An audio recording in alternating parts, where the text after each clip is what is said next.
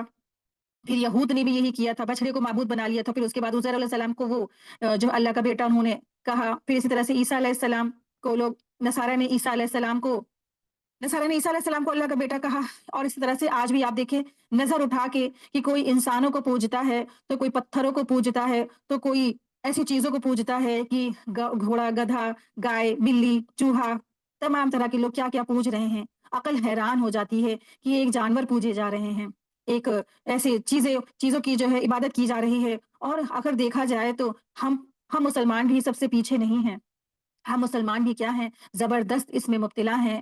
ہم مسلمانوں نے بھی کسی کو پیچھے نہیں چھوڑا ہے، وہ ایک کھڑے کھڑے بت کی عبادت کرتے ہیں، ایک کھڑا کھڑا دیوتا ہے اس کی عبادت کرتے ہیں۔ ہم مسلمان کیا ہیں، اکثریت مسلمان کی کیا ہے، لیٹے ہوئے قبروں والوں کی بتوں کی عبادت کرتے ہیں، جو وہ لیٹے ہیں۔ تو وہی تو کہتے ہیں ہمارے اور آپ میں کیا فرق ہے، ہم پرساد چڑھاتے ہیں اور آپ تبرک چڑھاتے ہیں، ہم بھجن گاتے ہیں تو آپ قوالی گاتے ہیں، ہم کھڑے ہوئے کی عبادت کرتے ہیں تو آپ لیٹے ہوئے کے آگے سر جھکاتے ہیں۔ تو مسلمانوں کو بھی تو نہیں چھوڑا ہے، مسلمانوں کو تو اللہ سبحانہ تعالیٰ نے امت وسط بنا کے بھیجا تھا کہ تم جانا اور لوگوں کو ایک اللہ کی بات کی طرف، توحید کی طرف لے کر آنا، ایک اللہ کی بات کی طرف لے کر آنا کہ لا الہ الا اللہ کا مفہوم ہی کیا ہے، کہ تم صرف اور صرف ایک اللہ کی بات کو مانو، اور سارے کے سارے جتنے بھی جو دنیا میں بت ہیں ان سب کا انکار ہے، ہم صرف ایک اللہ کی عبادت کرتے ہیں اور ایک اسی کو مانتے ہیں، اور جتنے بھی باطل ہیں ان سب کا انکار کرتے ہیں، دل سے بھی اقرار، زبان سے بھی، دل سے بھی اقرار، زبان سے بھی اقرار، اور عمل سے کر کے بھی دکھانا۔ تو یہی تو ہے توحید ہے، اسی توحید کو پیغام پہنچانے اللہ تبارک تعالیٰ نے مسلسل بھیجے انبیاء کو۔ اس کے بعد یہ سلسلہ رکا نہیں ہے، اللہ تبارک تعالیٰ ہمیشہ کسی نہ کسی بندے کو کھڑا کر دیتا ہے اپنے اس کام کے لیے۔ لیکن افسوس ہے کہ آج امت مسلمہ میں، مسلمانوں میں بھی اتنی خرابی آ گئی ہے کہ وہ شرک اور توحید جانتے نہیں ہوتی کیا ہے۔ توحید پر اگر انسان ڈٹ گیا تو بھی کیا ہے، اگر اس سے کوئی گناہ بھی ہو گئے تو اللہ تبارک تعالیٰ اس کو معاف کر دیں گے اور وہ ضرور جنت میں جائے گا۔ لیکن ایک انسان جس نے شرک کیا اور اس نے بڑے بڑے نیکیوں کے کام کیے، روزہ کیا، نماز کیا، حج کیے، عمرے کیے، ساری زندگی وہ مکہ مدینہ کے اندر رہا، لیکن اگر اس نے شرک کیا تو پھر وہ کیا ہوگا، ہمیشہ ہمیشہ کے لیے جہنم میں ڈال دیا جائے گا۔ تو دیکھیں کیا مکہ میں کفار مکہ نہیں تھے؟ کفار مکہ کیا تھے؟ کفار مکہ تو خانہ کعبہ کے پاس رہتے تھے، غلاف کعبہ پکڑ پکڑ کے دعائیں کرتے تھے۔ وہ کس چیز سے الگ تھے؟ وہ تو توحید سے بالکل الگ تھے۔ وہ کہتے تھے کہ اللہ سبحانہ تعالیٰ کا قرب حاصل کرنے کے لیے ہم ان کو بھی بلاتے ہیں اور ان کو بھی پکارتے ہیں اور ان کو بھی پکارتے ہیں، ورنہ کیا تھا، وہ تو سب سے زیادہ جو ہے بہترین اچھے اچھے کام کرنے والے تھے۔ وہ تو حاجیوں کو پانی پلایا کرتے تھے، وہ تو وہاں کی جو ہے بہترین صفائی ستھرائی کا کام کیا کرتے تھے اور سب کی خدمت کیا کرتے تھے جو حج پر آنے والے تھے۔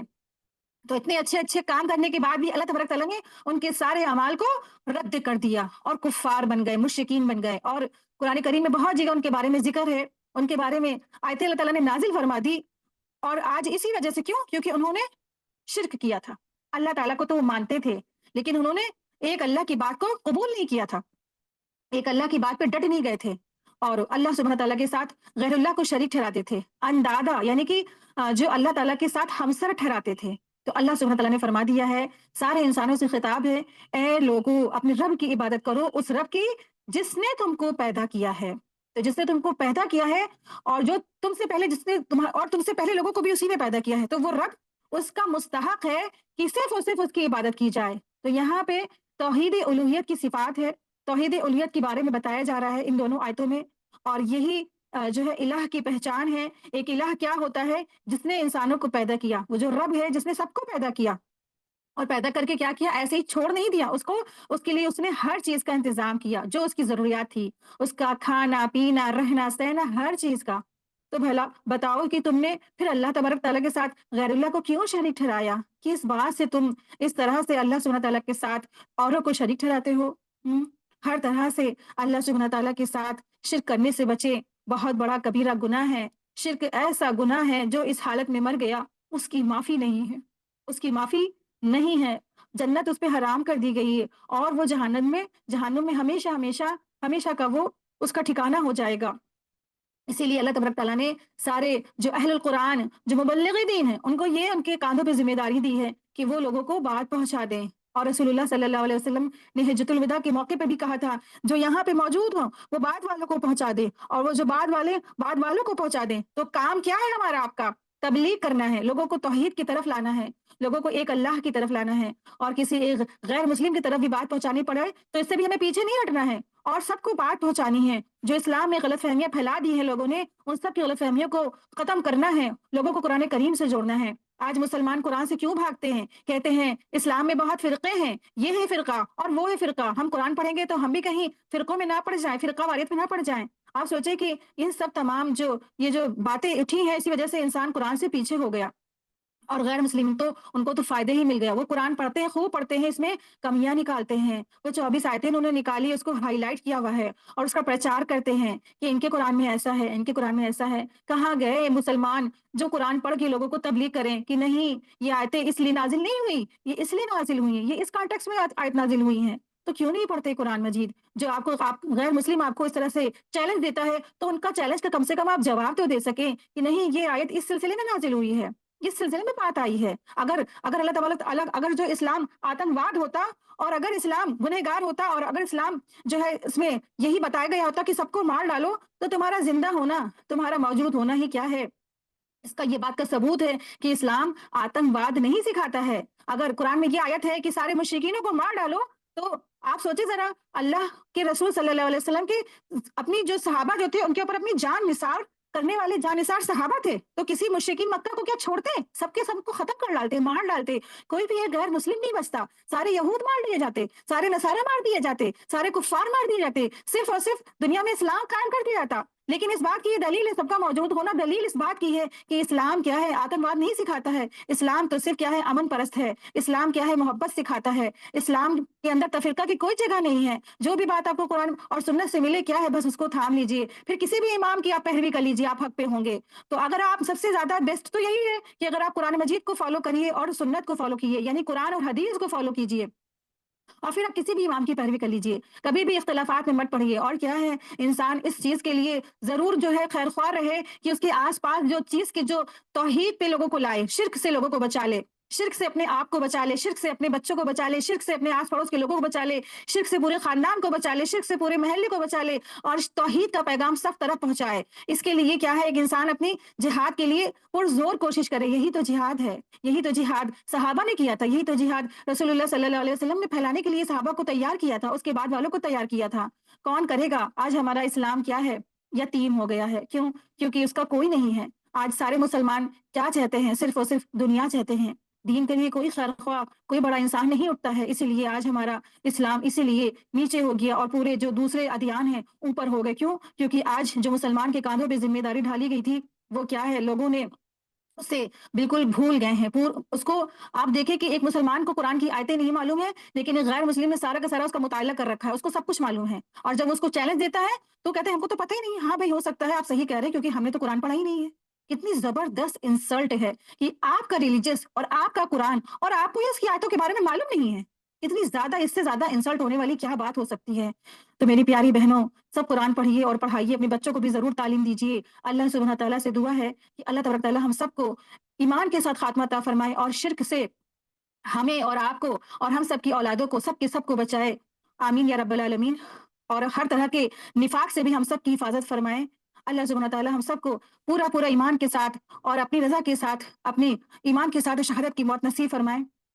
اپنی رضامندی کے ساتھ ہمیں اس وقت اللہ سبحانہ تعالیٰ پکار کے فرشتوں کے ذریعے سے کہیں، یا نفس مطمئنہ ارجعی الی ربک راضیہ فادخلی فی عبادی وادخلی فی جنتی، آمین یا رب العالمین۔ جزاک اللہ خیرا کثیرا۔ سبحانک اللہم و بحمدک اشہد ان لا الہ الا انت استغفرک و اتوب الیک۔ السلام علیکم ورحمۃ اللہ وبرکاتہ۔